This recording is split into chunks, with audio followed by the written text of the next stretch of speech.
Israel Adesanya open to Paulo Costa rematches. Real Adesanya has confirmed he's open to a rematch with Paulo Costa. Fans will remember their first clash back in 2020 at UFC 253, one of the most anticipated middleweight title fights of the year. That night, Adesanya delivered a masterclass in striking, dominating Costa and finishing him via TKO in the second round. The performance cemented Izzy's status as one of the elite fighters in the sport.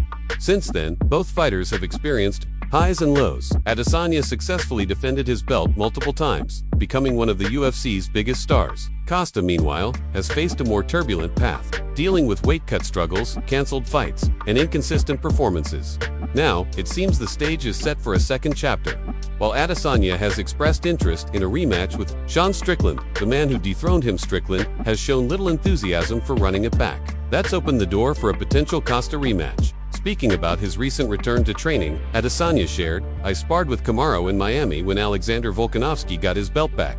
That was my first sparring session after taking some time off to relax and let my brain recover. This break," he says, "has reignited his hunger. I've been itching for a while. Bro, I'm ready to go." Adesanya made it clear he's not seeking just any fight. He wants one with meaning and a story behind it. Regarding a Costa rematch, he said, "Cool, alright, that sounds fun. I'll give him a chance at redemption, like people have done for me." That statement reflects his understanding of legacy. Adesanya knows MMA fans love redemption arcs, and he's willing to give Costa the opportunity to rewrite his chapter. As for Strickland, Izzy's stance is simple. If he wants to fight, sure. If not, it's alright. It's a sign of confidence. Adesanya isn't desperate. He's been to the top and plans to get back there, no matter who stands across from him, whether it's Costa, Strickland, or another contender. The only question left is, who will step up first? Kamzat Chimov vs Drikus Duplexus, UFC 319 showdown. One of the most anticipated matchups of the year is just around the corner. Kamzat Chimov will face Drikus Duplexus at UFC 319, only 10 days away. This bout is already being labeled as one of the most unpredictable title fights in UFC history. On one side, Duplexus enters as the reigning champion, riding an impressive 11-fight win streak. On the other, Chimov, the undefeated powerhouse, will finally get his first shot at UFC gold.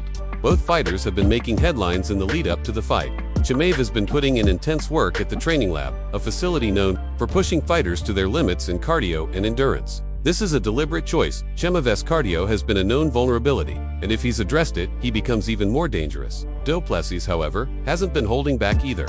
He's been making bold statements, even sending verbal threats to Chimov, claiming he plans to finish him inside the octagon. Adding intrigue are the insights from fighters who have trained with both men, opinions far more informed than casual predictions. Rainier de Ritter, who has rolled with both Chimov and Duplexus, is siding with the champion. Surprisingly, Caio Borralho, who has spent considerable time training with Chimov, is also picking Duplexus to win. Then there's Sharam Nurdinov, who trained with Chimov and was once rumored to be the backup for UFC 319. He recently addressed the speculation, explaining, "After I beat Aidana, all I wanted was a title shot. But I learned the UFC had already promised the fight to Kamzat before my fight even happened. They offered me the backup spot, which I accepted. But I didn't want to be anyone's backup. I wanted my face on the poster. Then the fight got moved from June to August, and I wasn't going to waste a full camp just hoping someone pulled out. That's the only reason Keo is now the backup. If I hadn't declined, he wouldn't even be in the conversation." He continued, "Nobody remembers the backup after the fight. No one talks about them. As for my prediction, I think Kamzat finishes Duplexus within the first 2 rounds. I understand why people think Drikus has a chance if it goes long. His style is awkward, and his cardio is strong, but I believe Kamzat ends it early. Honestly, I don't care who wins. The only thing I care about is that belt." With 2 dangerous fighters, contrasting styles, and high stakes, UFC 319 could be a defining moment in the middleweight division. Paddy Pimblett vs Ilia Topuria, who will be the bigger star? A heated debate is stirring in the MMA world. Will Paddy Pimblett become a bigger star than Ilia Topuria? The question has split fans, analysts, and even former fighters. There's no denying Topuria's meteoric rise in the UFC, undefeated, dominant, and brimming with confidence. He's become a national hero in Spain. His popularity runs so deep that during a recent concert, when his walkout song played, the entire crowd sang along. More than just fans, it was an army rallying behind their champion. But according to former UFC heavyweight Brendan Schaub, there's someone who could surpass even Topuria's star power: Paddy Pimblett. Schaub argues that Paddy possesses something you can't teach, what he calls the IT factor. Paddy the Baddy has the IT factor. Schaub said, "When he walks in, you can feel it. He knows his angles, his cameras. He's got charisma, skill, and presence, that energy that separates stars from superstars. His wild hair, thick Liverpudlian accent, and fearless mic work make him magnetic. Whether you love him or hate him, you're watching. On a recent episode of his podcast, Schaub doubled down. That guy drips with star power. That's why the UFC is putting him in this position. If he beats Ilia Topuria, got your next Conor, that's no small comparison. Conor McGregor reshaped the sport, from pay-per-view sales to global influence. While Schaub admits there will never be another McGregor, he believes Pimpblelet could be the closest thing if he becomes champion. Currently, the UFC hasn't officially announced the next challenger for the lightweight title. However, the growing tension and genuine rivalry between Pimpblelet and Topiria could set the stage for a blockbuster matchup. If Paddy were to skip the line, face Topuria, and win, the sport might just witness the birth of its next megastar. Pimpblet's appeal extends far beyond hardcore fight fans. He has viral potential, talk show appearances, lucrative sponsorships, and an undeniable ability to command a crowd. He's a showman, and in today's fight game, that matters as much as skill. Topiria may have the talent to dominate the division, but Pimpblelet might have the charisma to take over the sport. That leaves one question: do you want a killer in the cage or a superstar on the mic? Because if Paddy Pimblett becomes champion, he won't just be fighting for the belt, he'll be fighting to become a global icon. Daniel Cormier's bold proposal sparks heated debate in the MMA community. Daniel Cormier, UFC Hall of Famer, commentator, and one of the most respected voices in mixed martial arts, has found himself at the center of controversy after a bold suggestion he made on his podcast. Cormier proposed that the UFC should close out the year with an all-women's fight card, headlined by not one, but two massive super fights: Amanda Nunes versus Kayla Harrison, and Valentina Shevchenko against a top contender from either the flyweight or bantamweight division. Let's end the year with a bang, Cormier said. Amanda, Kayla, Valentina go all-female in December. His intentions were clear: to shine a spotlight on some of the sport's most dominant women. However, the reaction from the MMA community was swift and overwhelmingly critical. One fan on X, formerly Twitter, wrote, "An all-women's card to end the year is insane. It would be the worst idea business-wise and cost the UFC millions." Another added, "Respectfully, no one's going to watch if it's just women's fights." While some acknowledged iconic moments in women's MMA such as Ronda Rousey's rise, Nunes versus Cyborg, or Zhang Weili versus Joanna Jędrzejczyk, they argued that an entire year-end card featuring only women wouldn't generate the same buzz. As a traditionally stacked event with both male and female bouts, a few fans did voice support. "I'm a true fan, I'd watch," one said. Another commented, "If the matchups are right, I'll be watching," but most were unconvinced. One bluntly stated, "Unless there's a cross-promotion with Cyborg, Pacheco, or even Jermaine D. Rondemi, this card just won't sell. The UFC doesn't have the women's roster for that kind of spectacle." Others argued the women's divisions currently lack the depth and star power needed to carry a full pay-per-view, especially a year-end event when the UFC traditionally delivers massive cards, like New Year's specials or UFC 300-level lineups. Some were downright cynical, predicting that if the event wasn't broadcast for free on ESPN or ABC, it could become the lowest purchased pay-per-view in UFC history.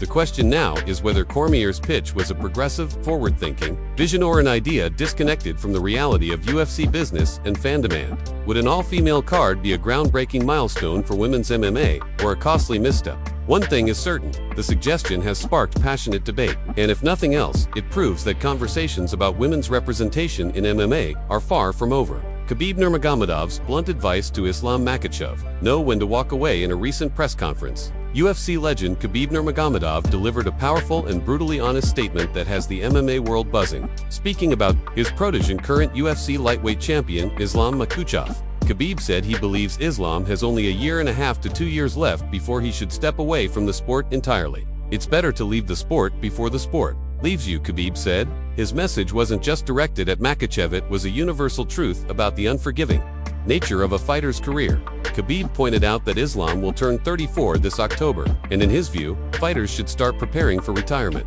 long before their physical decline becomes obvious. "This is a young man's sport," he explained. "After 35, you shouldn't be fighting anymore." Coming from a man who retired, undefeated, at just 29 years old, the statement carried significant weight. Known for his discipline and unwavering principles, Khabib has always been a voice fighters listen to, but he went even deeper, warning that once a fighter passes his prime, the motivation often shifts from legacy to mania. Dangerous place to be. When you pass your prime, you don't fight for legacy anymore. You fight only for money, Khabib said. Then, in his trademark, no-filter style, he delivered a line that hit home. they knock you out 10 times for a paycheck.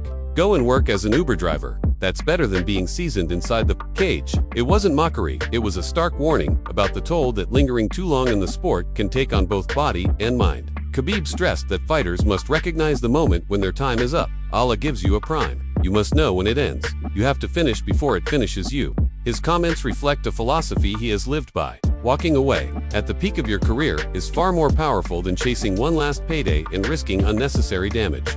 Over the years, fans have watched many legends stay in the game past their prime, enduring brutal knockouts and tarnishing their legacies. In the process, Khabib, however, has always believed in leaving on top, preserving both health and honor. Khabib's advice, a shocking knockout encamped in the questions surrounding MMA's top star Kabib Nurmagomedov, has made it clear he believes Islam Makhachev should walk away from MMA within the next 2 years, choosing a path of wisdom, honor, and self-respect. Whether Makhachev follows that advice remains to be seen. But Khabib's stance has once again shifted the conversation in the MMA world, while that debate continues. Another headline has been making waves in the Russian MMA community. Multiple sources report that Kamzat Chimov was knocked out during a sparring session, and the revelation has stirred major buzz across the fight scene. According to Rafael Fizev, who spoke openly about the incident in a recent interview with a Russian media outlet, it happened during a single-round sparring session when he landed a wheel kick flush on Chimov. "I respect Kamzat a lot. A great fighter," Fizev said, "but he has flaws in his movement. That shifting sidestep his team uses isn't perfect. They drop their hands when they move laterally, and they don't see spinning strikes coming." Fizev went on to explain that this wasn't a one-time slip-up. He made the same mistake. Several times he was confident, but that made him vulnerable. "I noticed it and knew I could catch him with a spinning kick. Eventually, I did." Reports from platforms like MMA Brotherhood and MMA Inquirer claim this knockout occurred during Chimov's UFC 319 training camp just weeks before his highly anticipated return. While sparring knockouts are not uncommon, the news came as a surprise to many fans given Chimov's reputation as an unstoppable force. It sparked questions about whether this is a sign of decline, or simply the reality of high-intensity training at the elite level.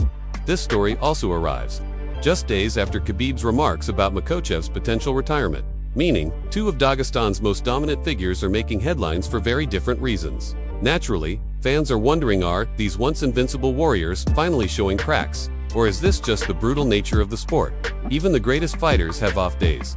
And sometimes, as this story shows, it takes a perfectly timed wheel kick from a competitor like Fizev to remind us that no one is untouchable in the octagon. Some believe that footage of the knockout could surface soon, which could either confirm Fizev's claims or fuel even more speculation, especially given the rising tensions in the UFC's welterweight division. For now, all eyes are on UFC 319. Will this knockout encamp dent Chimov's confidence and impact his performance? Or will it serve as fuel, pushing him to come back stronger and prove his doubters wrong? Kamzat Chimov vs Drikus Duplexus, UFC 319 showdown. One of the most anticipated matchups of the year is just around the corner. Kamzat Chimov will face Drikus Duplexus at UFC 319, only 10 days away. This bout is already being labeled as one of the most unpredictable title fights in UFC history. On one side, Duplexus enters as the reigning champion, riding an impressive 11-fight win streak. On the other, Chimov, the undefeated powerhouse, will finally get his first shot at UFC gold. Both fighters have been making headlines in the lead-up to the fight. Chimov has been putting in intense work at the training lab, a facility known for pushing fighters to their limits in cardio and endurance. This is a deliberate choice. Chimov's cardio has been a known vulnerability, and if he's addressed it, he becomes even more dangerous. Duplexus, however, hasn't been holding back either. He's been making bold statements, even sending verbal threats to Chimov, claiming he plans to finish him inside the octagon. Adding intrigue are the insights from fighters who have trained with both men, opinions far more informed than casual predictions. Rainier de Ritter, who has rolled with both Chimov and Duplexus, is siding with the champion. Surprisingly, Caio Baralho, who has spent considerable time training with Chimov, is also picking Duplexus to win.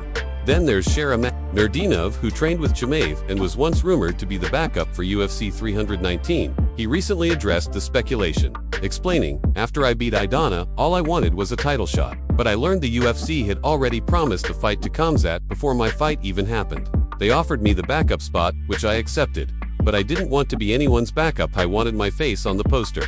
Then the fight got moved from June to August, and I wasn't going to waste a full camp just hoping someone pulled out. That's the only reason Keo is now the backup. If I hadn't declined, he wouldn't even be in the conversation." He continued, "Nobody remembers the backup after the fight.